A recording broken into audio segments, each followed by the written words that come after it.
Bonjour. Bonjour, aujourd'hui on va voir les articulations intertarsiennes. Bon, dans ce chapitre-là, il y a un pile détail.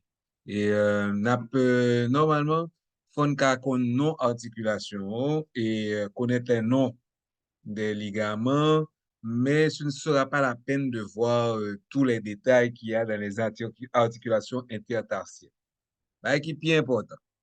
OK? C'est le premier chapitre, le premier paragraphe.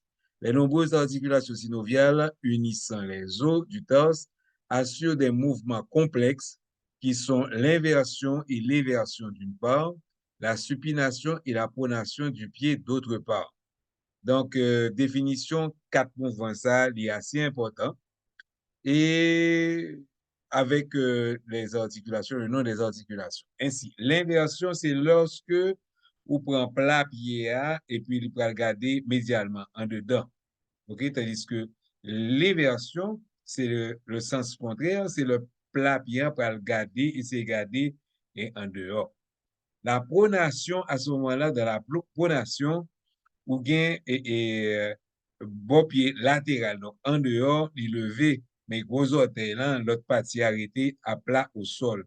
Est-ce que la supination, c'est le contraire? OK?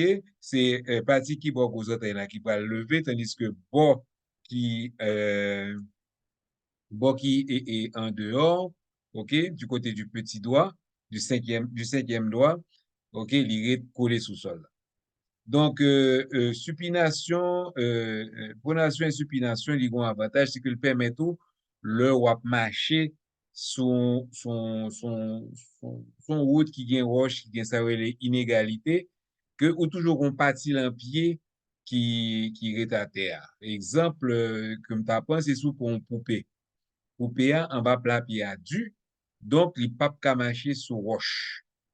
Donc, c'est ça qui fait que l'importance pronation avec supination, les permettent, je le dis là, permettent au pied de maintenir un contact normal avec le sol dans les différentes positions de station debout et de s'adapter aux inégalités du terrain lors de la marche. OK? Et les principales articulations siègent de ces mouvements, ce sont les articulations subtalaires, les articulations talo-calcanéo-naviculaires, calcanéo-cuboïdiennes. OK? Les articulations talo-calcanéo-naviculaires et calcanéo-cuboïdiennes forment ce qu'on appelle l'articulation transverse du tarse. OK? Les articulations intertarsiennes entre les cunéiformes et l'os naviculaire permettent des mouvements de faible amplitude. L'articulation entre l'os cuboïde et l'os naviculaire est habituellement fibreuse. Et à ce moment-là, ce qu'il faut faire, c'est plus de regarder les schémas. OK? Donc, là, on a l'articulation transverse du tarse, que vous voyez là. OK? Avec l'articulation, je schéma monté, ou bien articulation calcanéo-cuboïdienne et articulation talo-calcanéo-naviculaire, que je vous montre là. OK? Et après ça, vous avez d'autres articulations. L'articulation talo-calcanéo-naviculaire. OK? Et donc voilà, donc j'ai un schéma à montrer là. OK, articulation talo-calcanéo-naviculaire. Euh, le grand A, c'est la vue médiale au niveau du pied droit. OK? Avec le fameux ligament calcanéo-naviculaire plantaire. OK? Que l'on appelle aussi, je vais montrer dans le livre là, le spring ligament calcanéo-naviculaire. OK? Et vous avez les autres articulations que l'on montre, OK? Avec cette fameuse articulation qui va avoir une articulation avec le ligament calcanéo-naviculaire plantaire, OK, que l'on voit là, il va avoir des rapports avec le sinus du tarse. Et vous avez aussi un ligament interosseux talo-calcanéen. Euh, ce sont ces articulations-là qui sont qui sont les plus importantes tout simplement parce que c'est là que siègent les plus grands mouvements. C'est là que siègent les plus grands mouvements qui permettent justement l'inversion et l'éversion et la pronation et la supination. OK?